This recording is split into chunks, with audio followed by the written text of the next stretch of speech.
think it's astonishing to have a technology where the very people building it are, the ones saying, look, we don't know how this works.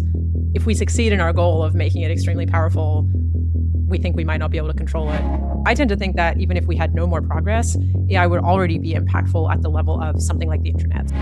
The posture we need to be taking right now is setting ourselves up to navigate a huge amount of turbulence and to make decisions under uncertainty. I think the time for AGI being a useful term, a useful concept, is behind us.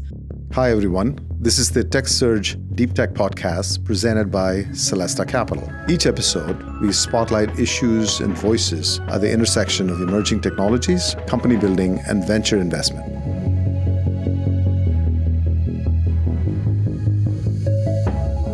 I am Sriram Viswanathan, founding managing partner at Celesta Capital. If you enjoy TechSurge, now is a perfect time to hit the like and subscribe button. And while you're at it, you can leave us a review on your favorite podcast platform. If you're just discovering us, visit techsurgepodcast.com to sign up for our newsletter and check out the archive of some very interesting past episodes. AI is becoming very powerful. In fact, it's becoming powerful much before we fully understand how to control it or even how to live with it in a safe, secure manner. In fact, in our previous episode, we talked to Dr. Ruman Chowdhury about AI and safety. In this episode, we're going to focus on governance.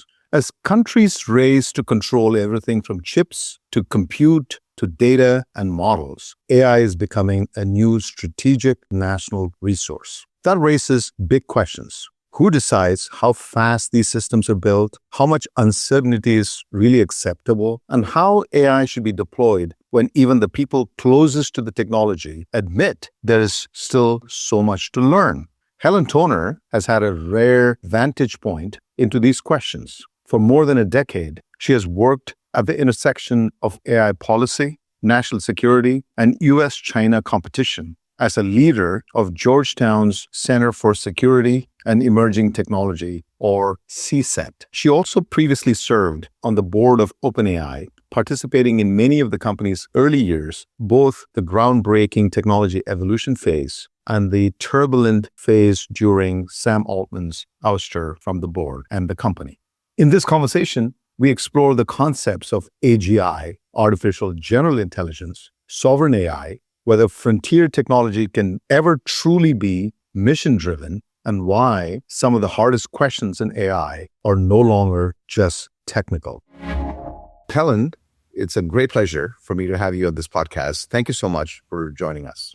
Thanks, Sriram. It's great to be here. Let's talk about the blindingly obvious thing that most people would want to hear about. And I'm mindful of the fact that you may not be able to get into the details of the drama that you were very much part of and arguably at the center stage of it all. But I really want to understand more about what led up to OpenAI itself. Just frame this thing for us. You were involved as a board member in OpenAI, and I'm less interested in knowing exactly what transpired that led to the events that happened when you were there, related to Sam Altman briefly getting out of the company and coming back. But I'm more interested in understanding what were the things that you learned in that period that you think are real concerns even today, not just in OpenAI, but in other companies and other places that are working on, frontier AI work that we should all be mindful of and be concerned about? What is that issue that still concerns you? There's a lot here, as always with AI, a lot to be concerned about and a lot to be excited about. Maybe to sort of zoom out and give some context. I joined the board of OpenAI in 2021, but I had actually been familiar with the company since it was founded in 2015, because that was right around the time when I was getting professionally involved in AI and started working on AI policy and AI national security issues. And something that's really easy to lose track of now is how unusual it was at the time that they, in 2015, set their goal as AGI, artificial general intelligence. At the time, that was really not sort of a term that you bandied about in polite company or in serious machine learning company. And so that was part of why the company stuck out to me at that point, because that was such an unusual thing to focus on. And it was something that I was already interested in back then. So coming to your question about what I've learned, what we've learned over that time, I think there's a lot that really isn't specific to any one company, but is about this growing industry where now it's not at all taboo to talk about artificial general intelligence or even superintelligence. On the contrary, we have some of the best funded, biggest companies in the world pouring enormous amounts of capital, pouring enormous amounts of effort from incredibly smart people. Some of the very smartest people in the world are working at these companies. And we still don't really have that great of an understanding of what this technology is, or exactly how it works, or exactly what kind of future it's going to lead to. So to me, I think we've definitely made some progress over the past 10 years or so in understanding kind of how AI works and how it can be beneficial for society broadly. But I think there's still a lot of open questions. And I think for people coming in from the outside, it can sometimes feel confusing. But then I think people tell themselves, oh, I'm sure that, the experts or the CEOs have it under control.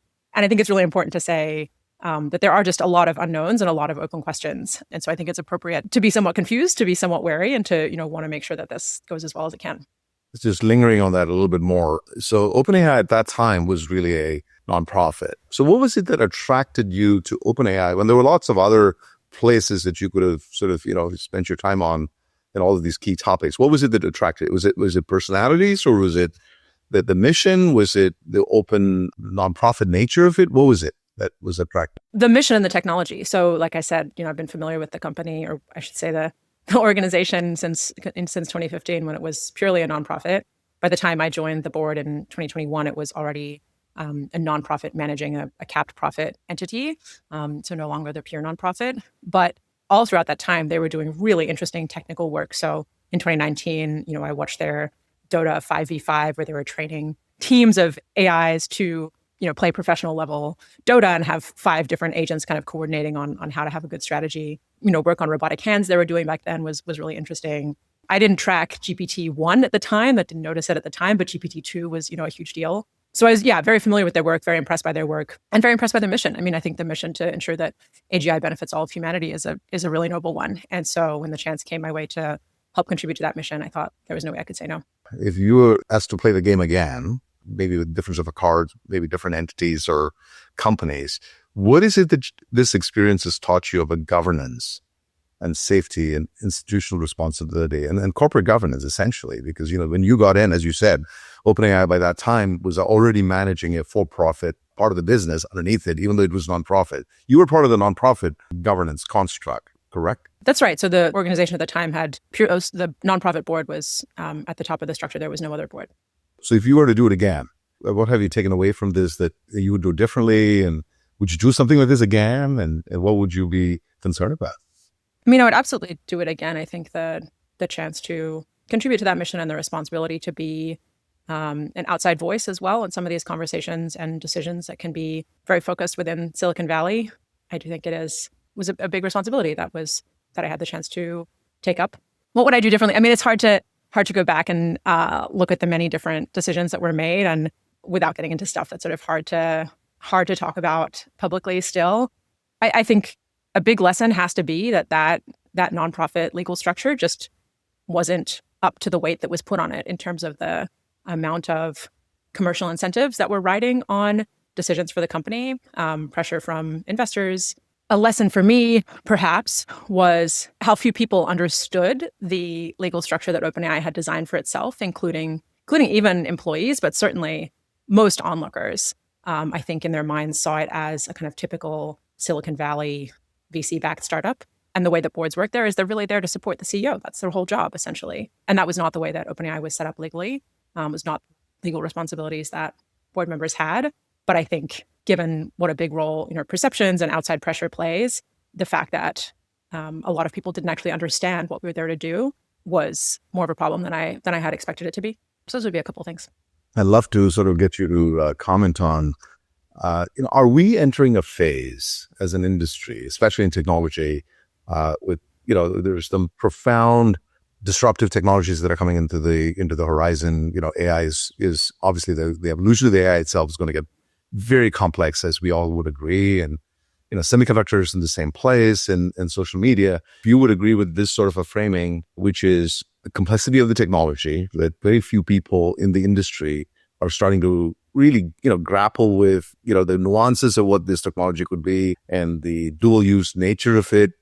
And then very powerful entrepreneurs that seem to have substantial degree of control, not just from a voting standpoint, but from an influence standpoint on the company and the industry. When you could sort of think about, you can't fire some of these CEOs. Mark Zuckerberg practically has a pretty significant shield on his degree of control over Meta. You could say the same thing possibly about Jensen.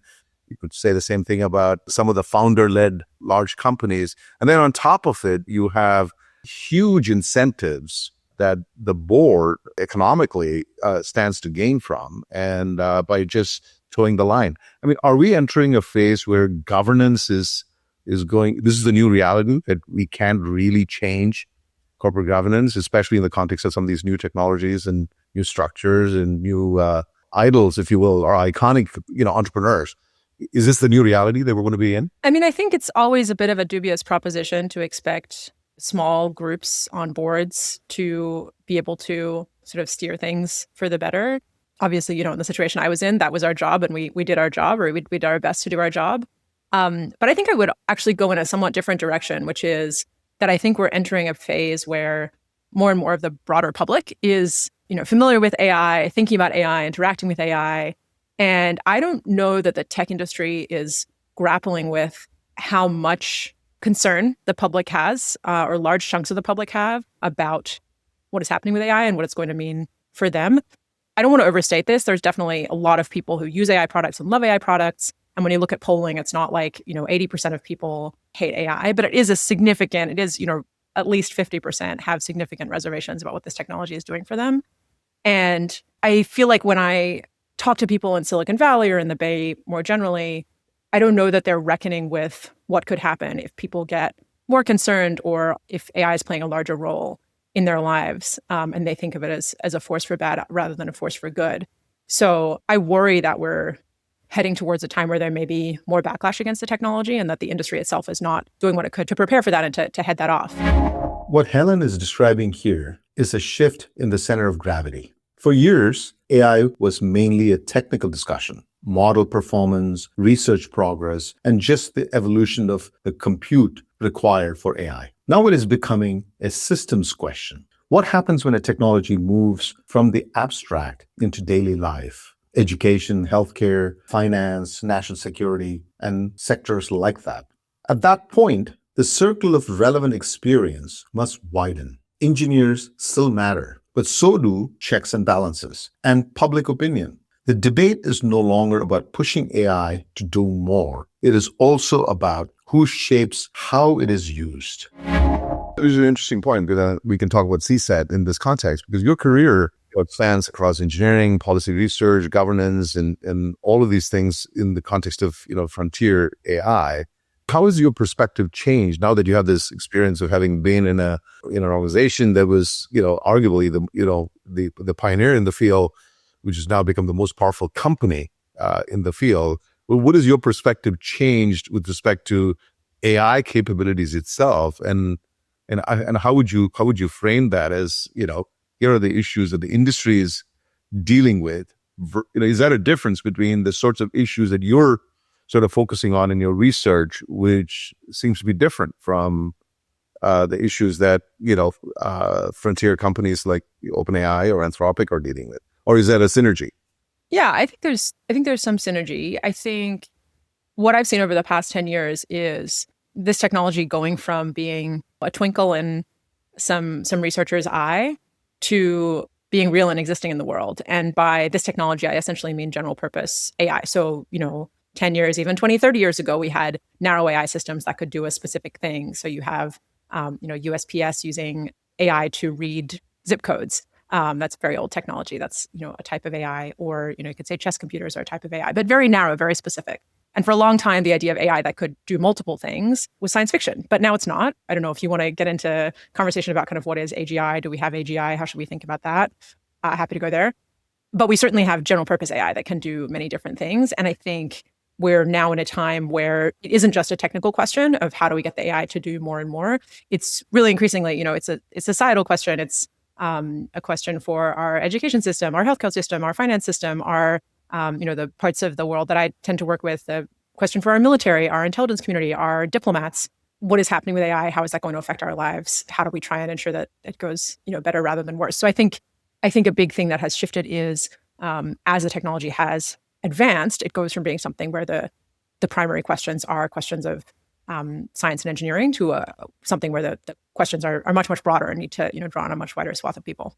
I was at the TED Talk that you were at in Vancouver last year, and I think you framed it very well. And one of the things that stood out for me was that this bright line that people used to sort of have between general purpose AI versus very narrow AI. Talk about whether that line needs to get relooked at, and how would you reframe that separation between narrow versus general AI? There's a bit of an obsession in some circles, AI safety circles, maybe AI circles more broadly, in talking about how far away we are from AGI, artificial general intelligence. And some people will say, maybe we're only 1 to 3 years away. Others will say that's ridiculous. We're obviously 20 plus years away from that. But it's always very hard to pin down what exactly people mean by that. Or if you do pin them down, people mean very, very different things. So the term came from this time when, the AI that existed, the AI that we could actually build was all very narrow. So each individual AI system was trained to do one very specific thing. And then it was used for that specific thing, whether it was recognizing zip codes or detecting credit card fraud or classifying spam or whatever it might be. And so the term of AGI, artificial general intelligence, the point was to distinguish from that and say, okay, we don't mean these AI systems that can just do one thing. We mean something much broader. And I think it was a useful term back then, I think, to try and gesture in a direction of, something more general.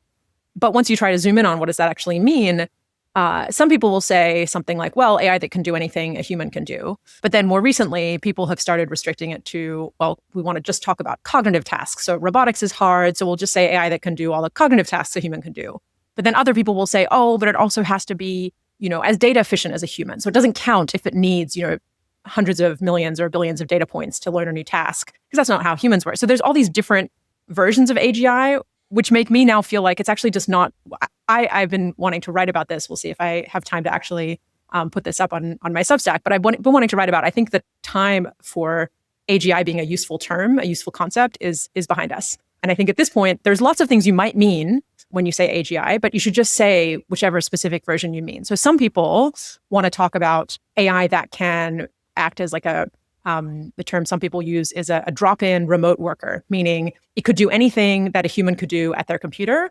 And so companies can just use it as a drop-in replacement for any of their, knowledge workers, essentially. That's a useful concept. We should totally talk about that. But that's very different from another thing people want to talk about with AGI, which is self-improving AI. So AI that can fully automate the AI R&D pipeline. That's not, obviously the same thing as a drop-in remote worker. And so I think if you mean one, you should say one. And if you mean the other, you should say the other. And there's lots of other things people tend to mean by AGI as well. So I'm on a quiet personal crusade that may become a louder personal crusade if I get this post up to say, look, AGI was useful, 10 years ago, 20 years ago. I don't think it's a useful term anymore. We should just be more specific.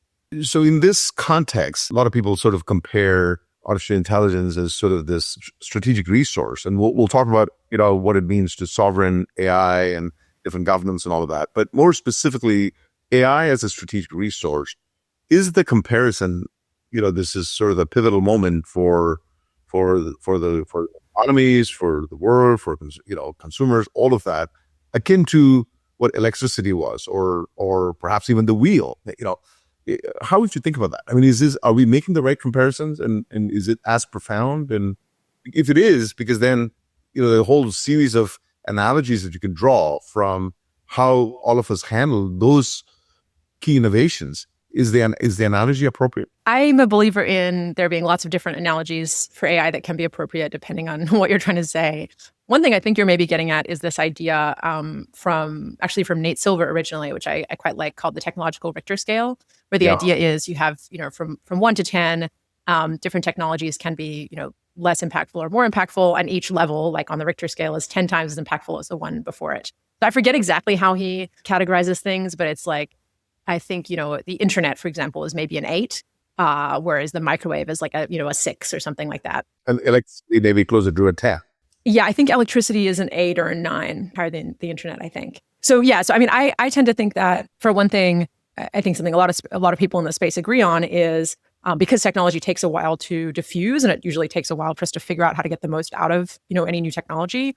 If all AI innovation stopped today, just was frozen in its tracks for some reason, I think there would still be 10 or 20 or 30 years worth of kind of figuring out how to get all the juice out of the AI systems that we already have that would be ahead of us. And so I tend to think that even if we had no more progress, AI would already be impactful at the level of something like the internet. So already very, very impactful technology would really change how we live. But it seems totally plausible to me that it'll get, one step on the Richter scale above that, which is maybe something more like the steam engine or sort of the whole industrial revolution. And then there are people who think that it will get all the way to a 10, which I think on the original Nate Silver scale is maybe like the wheel or fire, just like truly radically transformative for civilization. That seems possible to me.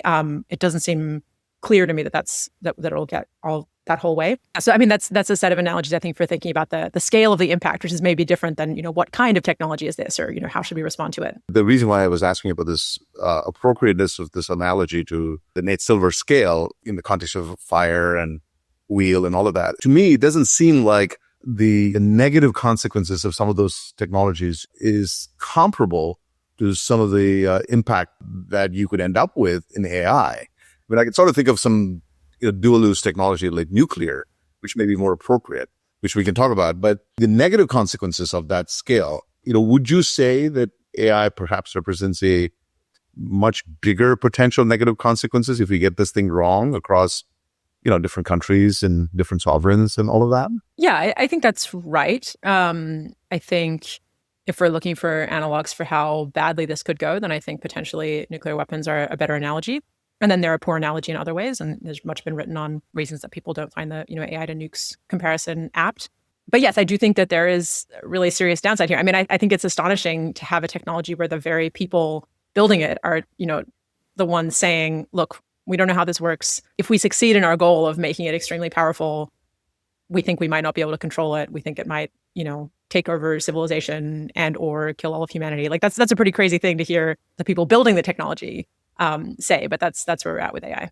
I was watching Dario and Demis's conversation at Davos, and I was a little puzzled because the way they sort of laid it out was like, they all, claim that, this could have pretty detrimental effect on the whole world, and humanity could just be a ton of trouble. And then they also say that, we all need to slow down. And then the obvious question is, okay, why are you not slowing it down? And do you see that as there's a discordance in what they say it could end up being and what they could do to avoid it? And it doesn't seem like the major companies are really, trying to slow it down. I mean, would you agree with that?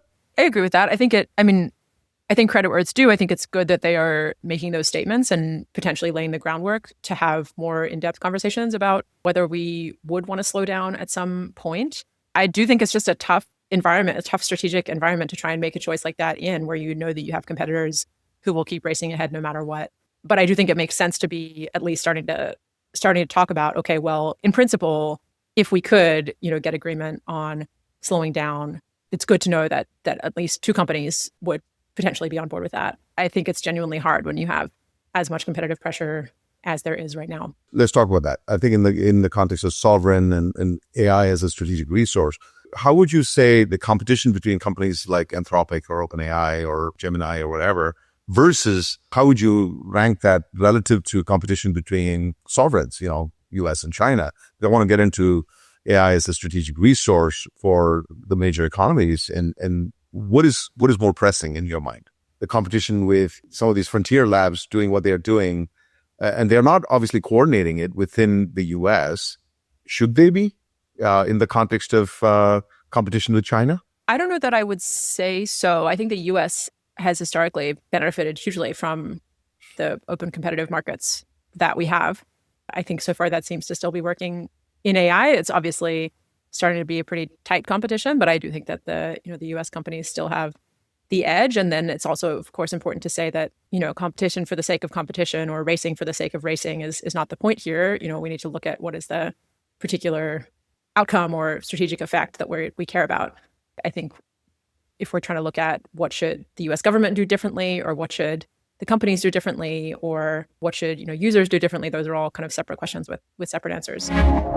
Sovereign AI is one of those phrases that can sound straightforward when you first hear it, until you try to define it. For some, it means control over data. For others, it means access to chips, cloud infrastructure, and models. For others still, it means reducing dependence on American or Chinese technology providers. But very few nations can realistically build every layer of AI by themselves. So the practical question is not whether every country needs full AI independence. It is deciding where control actually matters most.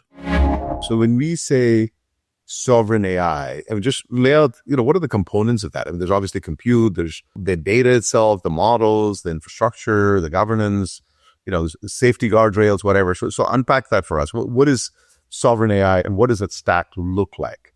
So to be totally honest, I don't always know what people mean when they say sovereign AI. I think the version of it that makes sense to me is to be thinking in the context, is that countries are thinking in the aftermath of how the internet has developed and how big tech has developed and spread and how dominant American companies have been. That countries, maybe especially countries in Europe, but also elsewhere, are sort of looking at their internet infrastructure and saying, wow, we're very dependent on the US. Very hard to untangle there. I heard recently that Amazon is trying to set up a totally isolated Amazon EU division so they can try and tell the EU that they're not connected to the US, which I just think is amusing, where only EU citizens are allowed to work on it and it's totally walled off. So that's sort of the backdrop. And then the idea of sovereign AI arises as, okay, if AI is the next technological revolution, how much control can countries have over their own AI infrastructure of different kinds, whether that is the data centers or whether it's the models or whether it's the applications. I don't think I have seen a great breakdown of how countries should think about this. So I don't think it's straightforward. Sovereign AI obviously sounds great, but if you're actually genuinely trying to be fully, not reliant on the US or on China, that's just going to be an incredibly expensive undertaking. And depending on the country, is also going to demand a level of expertise and skills that just may not exist if you're trying to kind of do all of your AI in a sovereign way. So then the question is, okay, are there particular applications, particular use cases, particular setups that need to be more independent than others? And how do you go about that? But I think that needs to be a much more in-depth discussion. So are we talking about, for example, AI that is used in the military and being really careful about where that AI is sourced from? Even there, I would think that it makes sense I would have thought until a month ago that it makes sense for US allies to be comfortable relying on US models in their systems. If those alliances break down, then maybe that's not true. A useful comparison I heard was to operating systems, where I really don't think it would have been a good call for most countries of the world to say, well, we want to have a sovereign operating system. We don't want to use Windows. We don't want to use Mac OS. We're going to build our own. I don't think that would have been practical. I don't think it would have been a good use of resources. And so I think that the thing that countries need to untangle further is, where is AI like that? And where is there actually strong enough reason to want control and independence that you do actually want to build things from scratch yourself? Let's get into that. So if you take space, for instance, or telecommunications, there are areas within telecommunications where there's tremendous benefit for collaboration.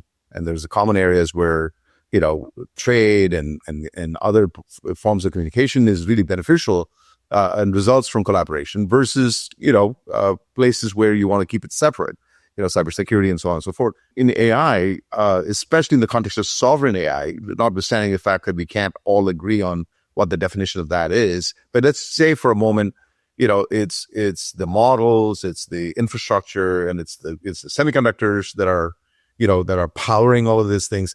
What are the areas where perhaps China and the US can collaborate? And what are the areas it's going to be, really hard to collaborate? And you'll have to really sort of depend on some of the policy guardrails that will give you a degree of independence, while at the same time, you have an opportunity to collaborate. What are the places where we can collaborate?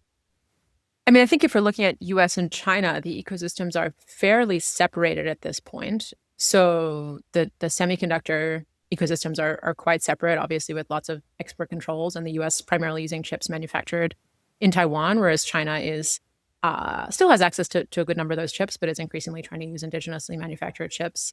At the cloud layer, there's some more interconnection. So there's it's allowed for Chinese companies and users to use US cloud services. So that's probably the most interconnected layer right now. And then at the model level, again, it's pretty separated. I guess open models are available all around the world. But if you're looking at the closed platforms, there tends to be not too much use of Chinese platforms in the US, and the US platforms are generally banned in China. So I think if specifically looking at that relationship, there is quite a lot of separation. I think looking at almost any other pair of countries, you might see something different. It's interesting. I'd be curious to hear what you think of when you hear sovereign AI, because when I hear sovereign AI, I hear a desire to have full control over the AI that you're using, which is a little bit, I guess, different than sort of looking at, cooperation or collaboration at different layers of the stack. Yeah, I think, in my own sort of rudimentary way of thinking about it, I think it all depends on which country you're talking about, because your mileage may vary. If getting access to the leading edge GPUs is one objective, you have to really ask the next question, which is for what purpose? And if you're going to build your own sort of, AI infrastructure for your own domestic sort of applications and possibly for military and other sort of, nefarious sort of, within the context of national priorities, but with those objectives, then you could say the sovereign AI, will have a different set of objectives versus saying, countries like UAE or India that is really trying to attract large investments into the region. The national security concerns may not be as much, but they're really looking at possibly having a sovereign AI cloud be set up, whether it's G42 or the folks in India trying to set up large, gigawatt capacity data centers. And they couldn't care less, potentially, if that is being run by an American enterprise. But in that process, they've actually brought foreign direct investment into the country, and maybe the local workforce is getting exposed to the new technology and getting skills development and all of that. So these are different objectives. Right. So, the real issue is, as someone who's sort of thinking about the policy issues, I have to imagine that you're sort of grappling with these two things as completely different. So the question is, what are we more concerned about in the first bucket? Is it potential access to the weights or the training data that we want to be, more protective of? And if that's the case, who cares about, Jensen selling billions of advanced GPUs to China? We're only protecting the models and the data and the training data. That may be okay. But in the context of UAE, it may be something completely different, where you might say, okay, well, it doesn't matter as long as the actual infrastructure is controlled by a U.S. enterprise. So we're just serving the local market with our infrastructure. So the concerns may be different. So, do you think about it like that? Or is that a difference between these two approaches? I think I would maybe separate this out into a few different issues. So I think for me, the term sovereign AI is really about control and about control at the level of the nation state. And does a government feel that it is dependent on other countries? And so I think it's going to be very hard for countries to be totally independent of other countries when we're talking about sort of the semiconductor layer, the cloud layer. I think the idea of every country in the world having their own cloud providers using chips built in, domestically it's absurd. That's not how the world works, and not how the world should work. But I think it does make sense for countries to be thinking about, okay, especially for sensitive applications, do they have the ability to test and assure the AI systems that they're using? Do they have the ability to run them in a way that couldn't be shut off by potentially adversarial external parties? I think it does make sense to look carefully at how independent can they be. I just don't think that the goal of sort of full independence makes sense. I think those questions are pretty separate from questions around US-China competition, which maybe seems like are also on your mind. And so I think that's a whole other conversation about what are US interests as China is, advancing this technology, and what best advances the US national interest. So happy to get into that if that's of interest as well. The phrase AI race can be misleading because it suggests a single finish line. What Helen is arguing is that there are several competitions unfolding at once: model capability, compute infrastructure, semiconductor development, data centers, economic diffusion, and military adoption. The United States may lead in some layers. China may close the gap in others. On the most sensitive questions, public understanding is always incomplete. strategy looks very different depending on whether you care about frontier model performance or national security or real-world deployment and scaling. So when people ask who is winning, the honest answer may be winning at what? So let's go into that. Where do you see China currently in its, in this development of the technology itself, and what is their dependence on stuff that we make here in the U.S.? Yeah, they've been making very good progress. They have been prioritizing AI as a strategic technology since at least 2017 when they put out their AI New Generation plan. Funny story, actually, they put out that plan in response to a document that the Obama administration released at the very end of his second term. The Obama administration put out a sort of AI plan or AI strategy or something. Then China put out their document because they were like, well, if the US has a document, we need one.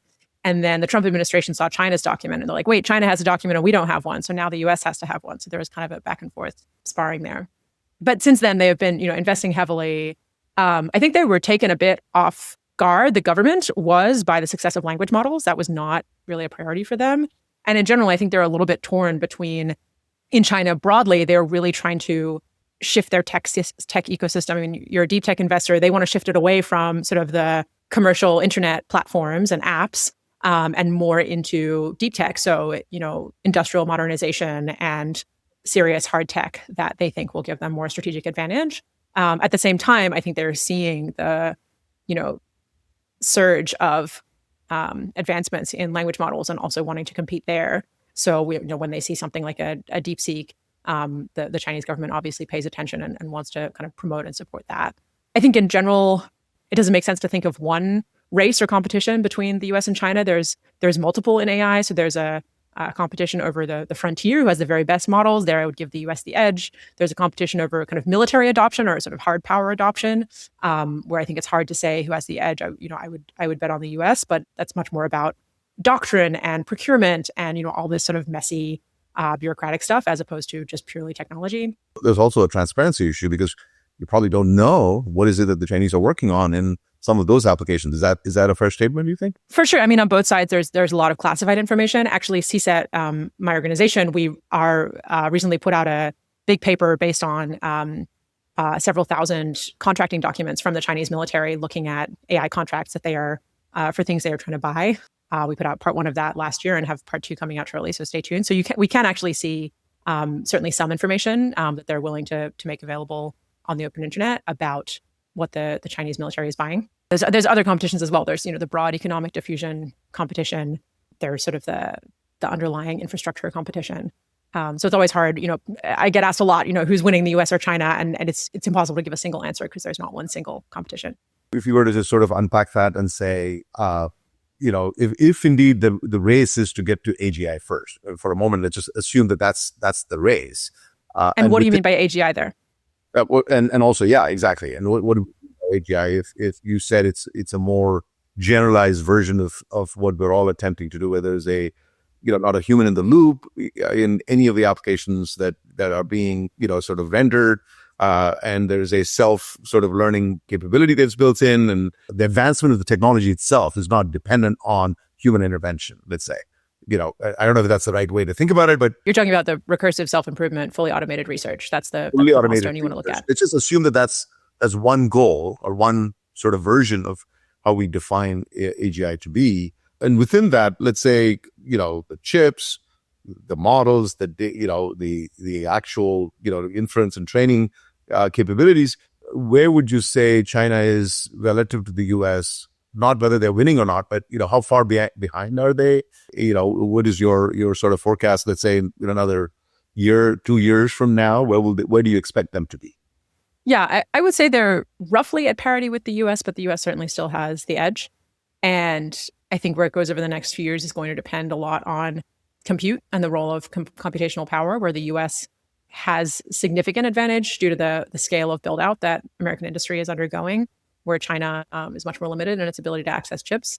It will depend on how much does AI need large amounts of compute to keep advancing? How much compute does China end up getting their hands on? They are now able to buy NVIDIA's previous generation of chips, which will be a big boost for them, the H200s. That'll be very helpful to them. How many of those do they end up buying? There's a lot of stuff that's TBD here. in general, I think it's a good bet that they will at least keep fast following the US. They seem to be making very good use of, distillation approaches and things like that to not fall too far behind. And also they have some, don't want to underplay it. They have some very successful, very smart companies and researchers. But I certainly the US has an edge at this point of, depends how you count. I think some people would say, 3 to 6 months. I would tend to say more like 6 to 12, but it really depends on, as you look at the kind of benchmarks results that they're putting out. So the test results for how capable different models are, those can be hard to interpret. And it's not clear that Chinese models always feel as good as their benchmark scores suggest they should be. Yeah, so it's tough to put exact numbers on it. I would personally say something like 6 to 12 months, but other smart and reasonable people would say shorter. So if you were to compare this to, let's say, in the telecom area, Huawei was, it was nowhere 15, 20 years ago. And of course, Nokia, Ericsson, Qualcomm were the three, the triumvirate of telecom industry in terms of semiconductors and underlying systems that actually powered all of that infrastructure. And if you take that and say, okay, 5, 7, 10 years after that sort of supremacy that these companies had, arguably, Huawei caught up, right? And today there's probably hardly any difference, at least in the context of emerging market telecommunication networks. India or in Africa, people will be just as comfortable buying Huawei systems versus something from Ericsson or Nokia or Qualcomm. So the specific question is, do you see China making enough advances where they don't have to be dependent on an NVIDIA, GPU? And if so, what does the time frame look like for them to get that sort of a capability? Yeah, I mean, there's different questions in there. So I think we're already at the point where Chinese models are competitive with US models for plenty of use cases. So Alibaba's Qwen series of models is by far the most downloaded series on Hugging Face in terms of open source models. And so if you're talking about the chips, then I haven't seen updated assessments in the past couple of years. I think, 5 or so years ago, the best assessments that I was familiar with said that outside China stack had about a 10-year advantage over China. So that would say maybe if they've been advancing really well, maybe in 5 years they can be competitive. That still sounds aggressive to me. It definitely depends on which directions the chip industry goes. So which technologies end up being successful. And so if China gets lucky and a version of, next generation chip technology ends up taking off that they happen to have invested in, then maybe they get in on that sooner. I tend to think that we're talking 5 years plus, maybe 10 years plus, but it does depend on, how a few different things go. Yeah. So where do you put some of the other countries like, UAE and Saudi and their efforts in this area? I mean, what are the issues around, AI and how they are, applying some of the technology? Do they rise up to the same degree of concern from national security standpoint in the US? Or our policy recommendations be different for those countries versus what we might do with China? And if so, why? Yeah, I mean, definitely. From the perspective of the US national security community, over the past 8 or so years, China has been seen as sort of the primary competitor to focus on. President Trump is actively changing what US priorities are in his national security strategy and national defense strategy. So maybe it's a little less clear that China is in a class of its own as a competitor rather than having more of a sort of focus on the Americas. But either way, I mean, I think Gulf countries are not high on the list of concerns from a US national security perspective. The reason to be concerned about them from a national security perspective, I guess 2 reasons. One is around their ties to China. So, if we're concerned about China, does that also mean we should be concerned about selling chips to a UAE or a Saudi, given the kinds of partnerships that they have? And then also, I think much further down the list, certainly from the perspective of, your typical defense official, for example, it does, I think, make sense to also be concerned about, what will those countries use AI for, what kind of governance systems they have, because they are quite autocratic monarchy-based systems. So I think that's another reason. But in practice, I'm not sure how heavily that's factoring into decision-making right now. And so these sovereign efforts, do you see that as fragmenting the innovation ecosystem, or do you think that this enables greater innovation? Of course, competition is great. Famously, I think the whole Cold War and the space race that starting from the 60s, you could argue that really enabled a lot of the innovation that happened in the space sector. So is this good for the innovation ecosystem, or is it not so good for the ecosystem? I would tend to think it's probably not. I don't think innovation is the reason to go for sovereign AI. So I would tend to think that if anything, it's either neutral or detrimental to innovation. I think the motivation doesn't come from wanting to innovate faster. It tends to want to come from having more independence or more security. So let's talk about the current administration and the priorities that the administration has. Do you think that the U.S. administration currently has the right priorities on AI in terms of regulation, in terms of national security priorities and trade? Do you think that we have the right sort of issues at the table? I think the set of issues is right. I'm not sure that I agree with the positions that the administration has staked out, though also different administration officials will stake out different positions at different times. So, I would, agree more with some than with others. A couple elements I'll pick out if I think about sort of what is their overall approach.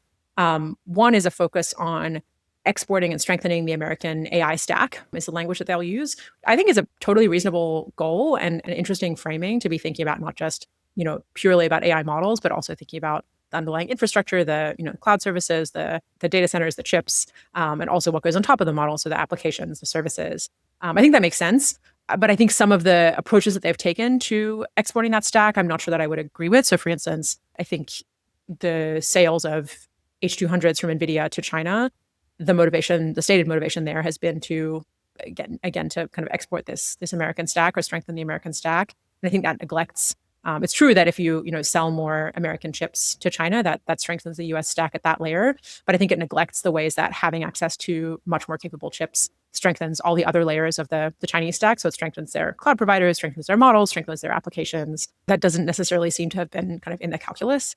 Another big element of the administration's approach to AI, I think, has been this idea of federal preemption, which sounds kind of nerdy, but basically it just means the federal government making rules for AI and then that overriding state government rules. I think in principle, this could make a ton of sense. I think there's a lot of aspects of AI where you really would want to have one federal standard and you would want that to be clear. I think everyone wants to avoid a state-based patchwork of different rules that are hard to comply with. But in practice, so far, the proposed approach seems to have been that the federal standard should be close to no rules, and then that should override the state's ability to create any rules on AI. And I think there's a lot of reasons to be concerned about that, especially given how fast-moving this is as a technology. I think it's the perfect time for a kind of laboratory of democracy approach where different jurisdictions are attempting different things and kind of learning as they go. So that's another one where I see the motivation, and I just think that the implementation is not the way that I would go about it. In that context, there's a whole bunch of people that are, the doomers that think that this is all going to end very badly and we should really slow it down. And so where do you fall in that camp? I mean, do you think that we should slow it down? I'm not suggesting that you're a doomer, but do you think we should slow it down? And if so, what would be the associated, policy recommendation you might make to the administration?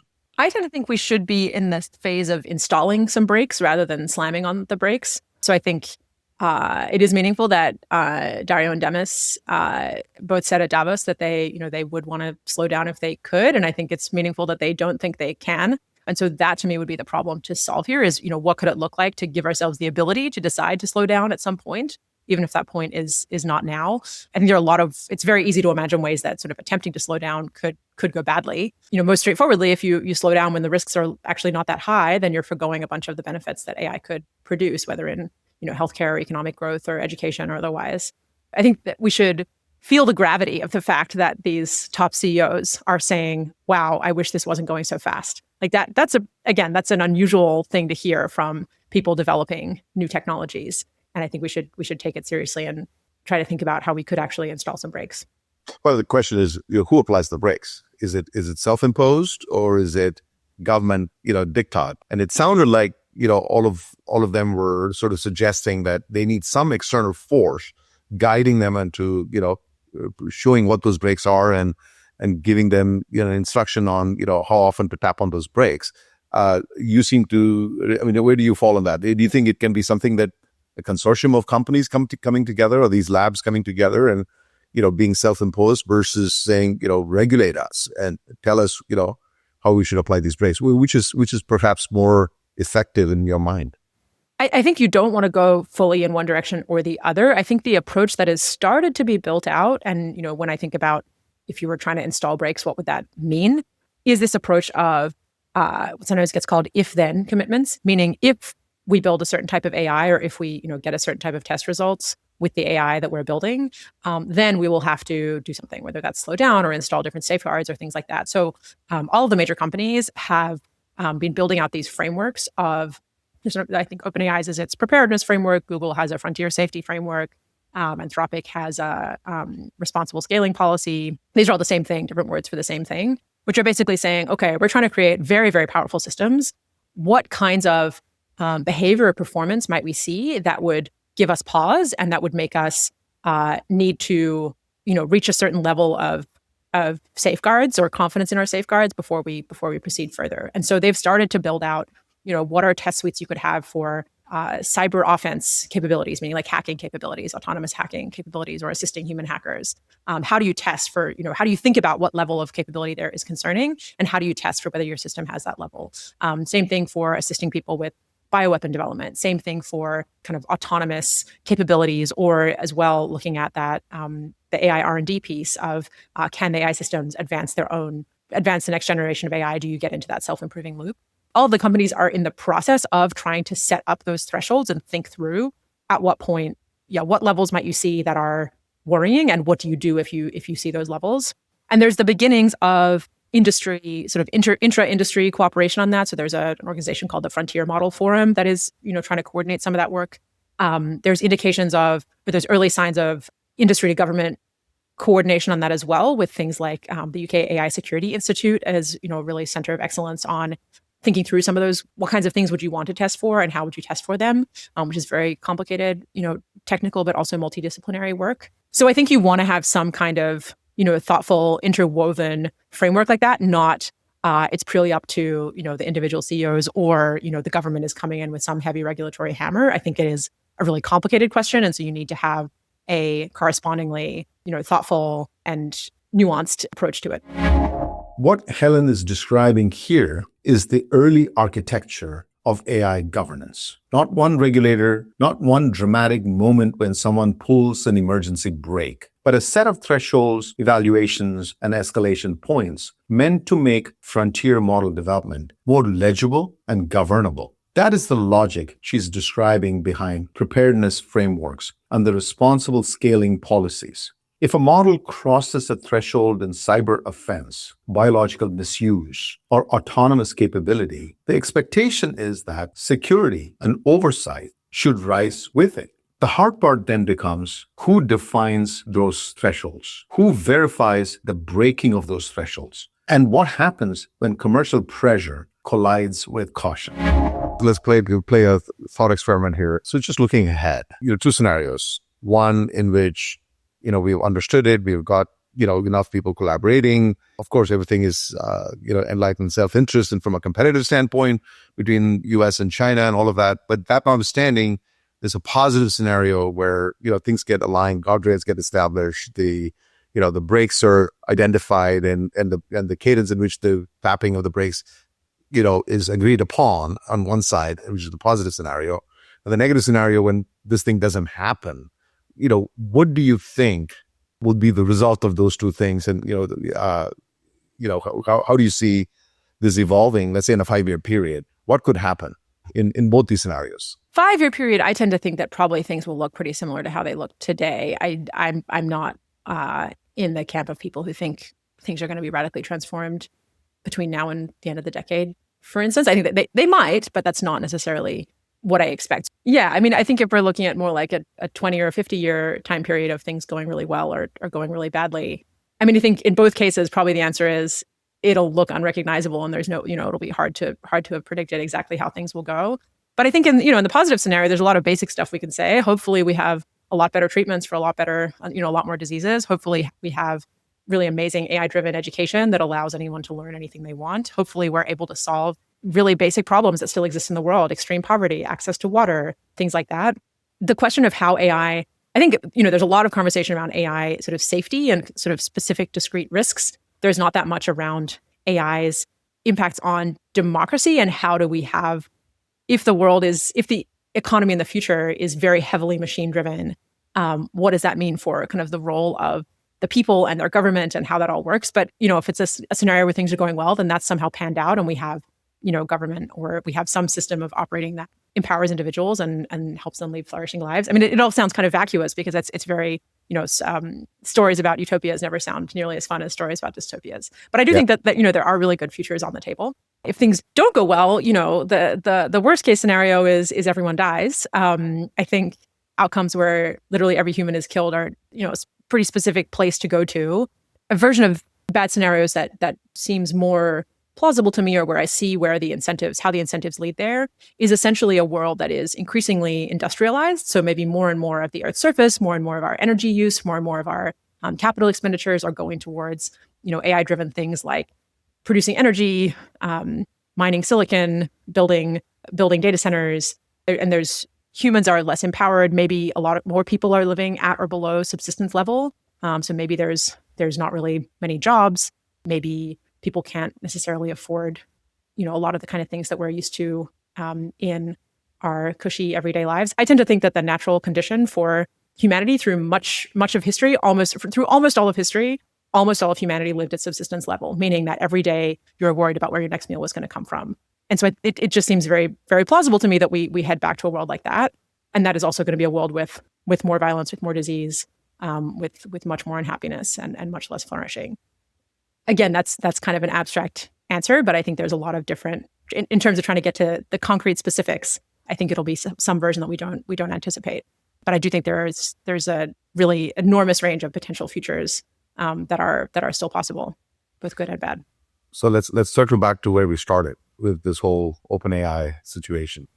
With that experience and with your subsequent experience in sort of dealing with all of these policy matters sort of at a global level, specifically under with CSET, has your bias changed from where it would have been when you were at OpenAI versus now? What's the 51%, 49 of these two scenarios in your mind? Which is more plausible and which is less plausible? I don't know. I think the posture we need to be taking right now is setting ourselves up to navigate a huge amount of turbulence and to make decisions under uncertainty. And because I think the level of disagreement between very, very smart experts on these topics and the ways that AI as a technology keeps surprising us mean that we can't just try and lock ourselves into one path or lock ourselves into one set of decisions. We're going to have to keep adjusting course. And I think that's what we need to set ourselves up for now. Let's have a few rapid fire questions, right? So, just short answers. What is the most misunderstood idea about AI that you think that we're all dealing with today? Misunderstood by whom? Well, misunderstood by all of us, you and me and, our children and people that are using AI and are not as sophisticated in understanding the nuances of the pros and cons of it. What are they misunderstanding about AI today? General public, maybe one would be that AI is not a search engine. It's not a database. So if you ask it something, it's not infallibly, pulling something from a record. It's predicting tokens. Yeah. So it's as if you're interacting with people. All right, great. Underrated region or player in AI? Probably still Canada. Canada's, been a real source of strength for a while, but it doesn't really pop up in many of these discussions these days. But they have some pretty powerhouse researchers there. Yeah, well, with Hinton and others, obviously, there's tremendous opportunity there. And if you had a magic wand, and if you had, one governance reform that you would rush to implement tomorrow, what would it be? Transparency, more reporting, more required disclosure from the top AI companies about what they're building. And the trend that you're most optimistic about within AI? There's lots of them. I'm really interested to watch the data coming in on AI for education and healthcare in poor countries. So in countries where the existing education systems and the existing healthcare systems are just awful, it seems like there's a lot of potential value there.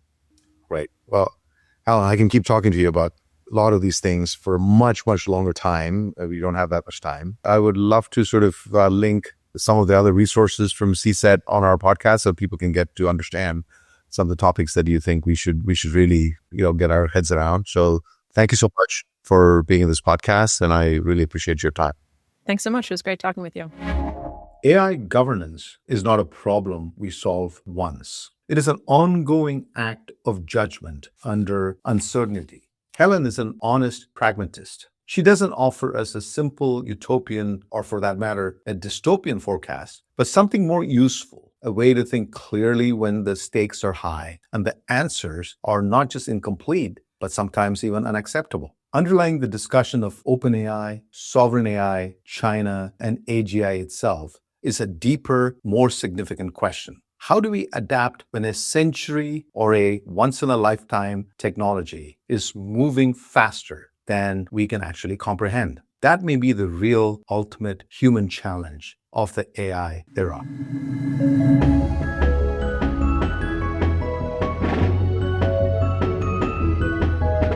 Thank you for tuning in to the TechSurge podcast from Celesta Capital. If you enjoy this episode, feel free to share it, subscribe, or leave us a review on your favorite podcast platform. We'll be back every 2 weeks with more insights and discussions of all things deep tech. Bye for now.